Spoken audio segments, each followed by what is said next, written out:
Okay, welcome back to class. So this week we're going to be talking about research, and I'm going to go over your next project, which is a short annotated bibliography.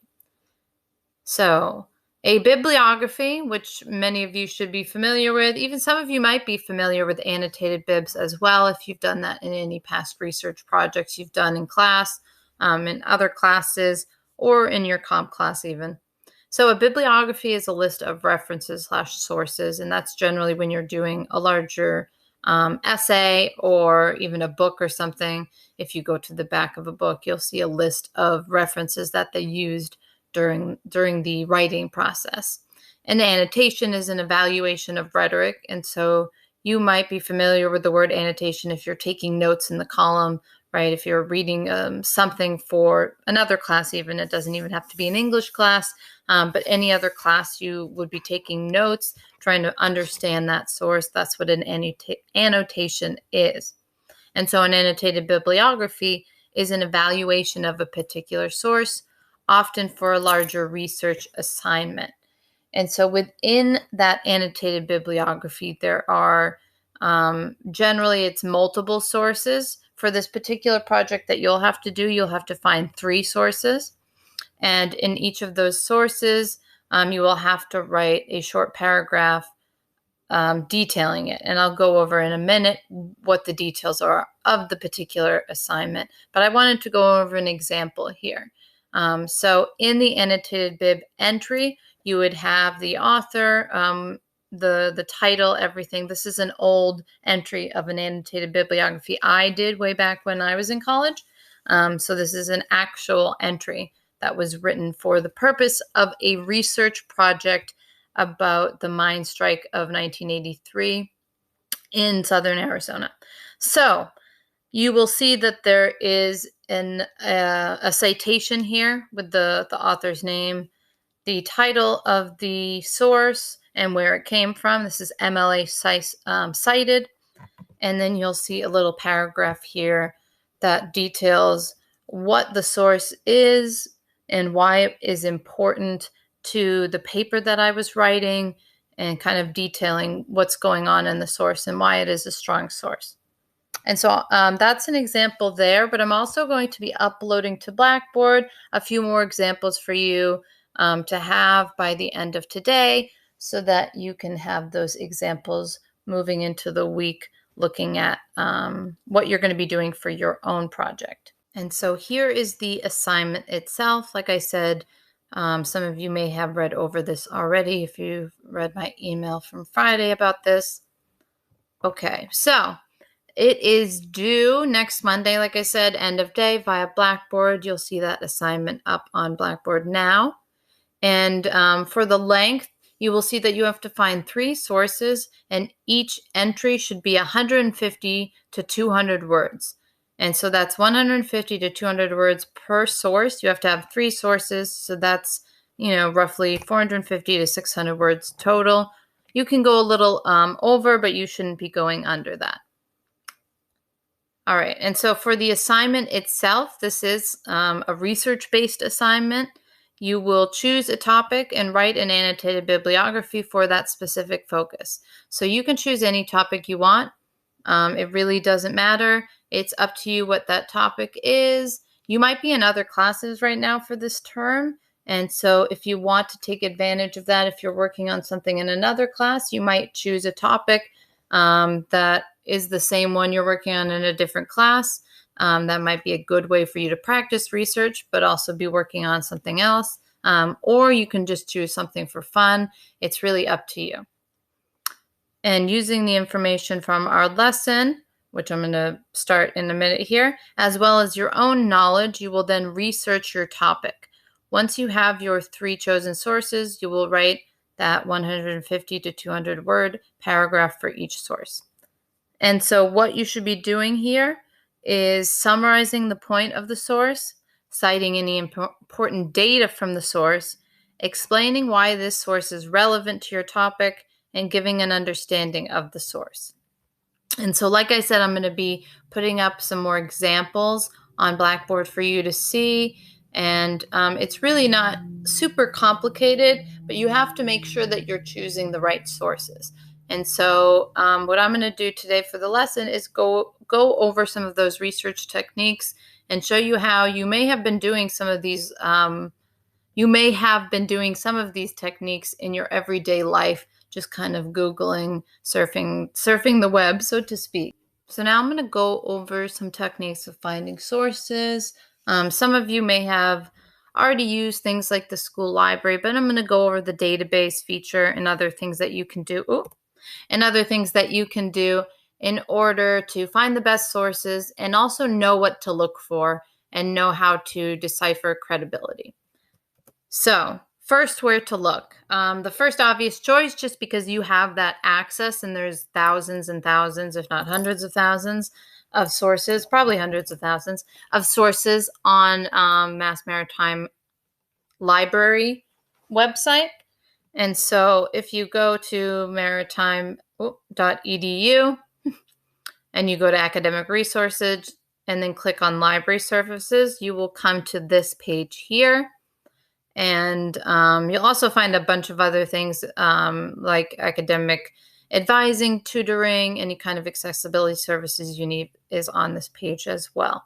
But if you click here on search, it will take you to an advanced database search. And like I said, there's tons and tons of sources that you can find here. And there's a wide array of sources, from books to journal articles to magazines to online media, different things. And so you'll see here you can do a large search. So say that you want your topic to be trees. You love nature. You really want to do some research on trees. And so you could put in trees. Probably a lot's going to come up, right?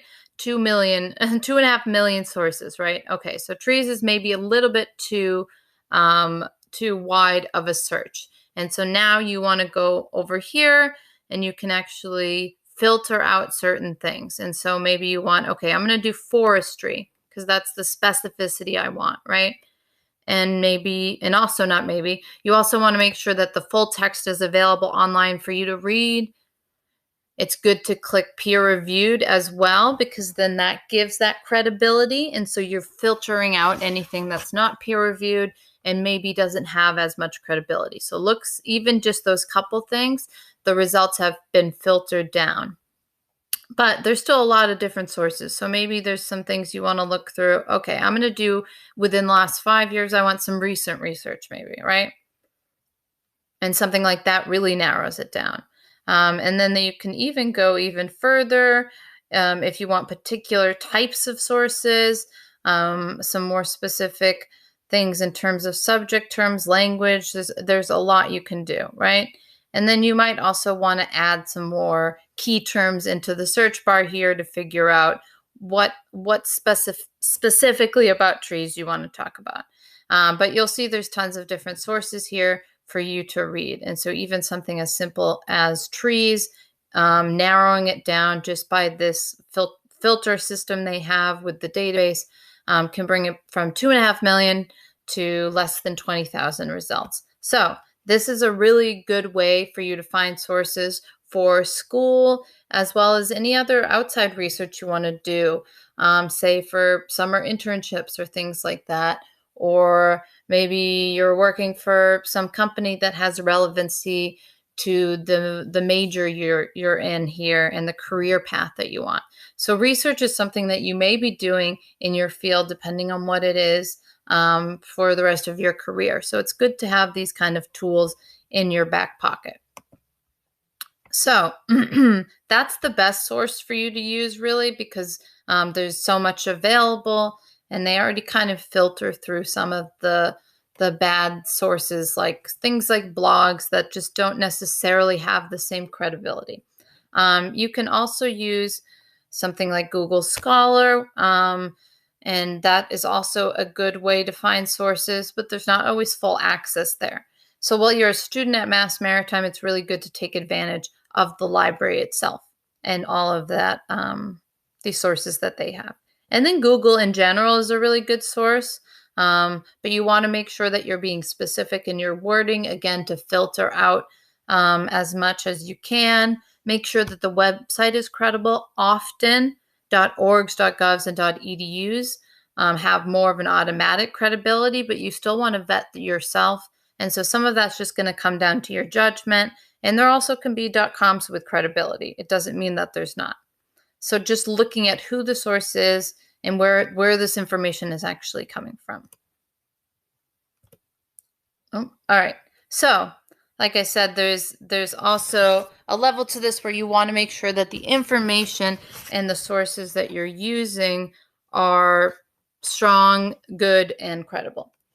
So if the source is well established, if there's a specific author's credibility, you know the author because of something they accomplished in the field, the information is being circulated, there's multiple other sources confirming this this source is legitimate. So you can do that often by putting into the Google search bar the particular source you're looking at.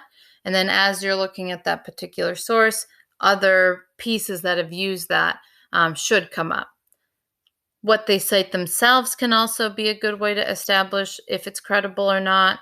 Publication date for relevance, right? If it's something that was written 60 years ago, it doesn't mean it's a bad source. It just might not be relevant anymore. You also don't want to limit yourself. You can look broadly, look globally.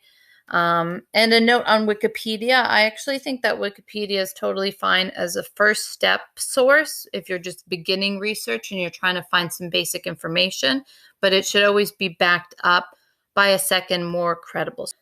Okay, so before I let you go, I just want to go over what's due next. And so this week, there will actually be no reading journal.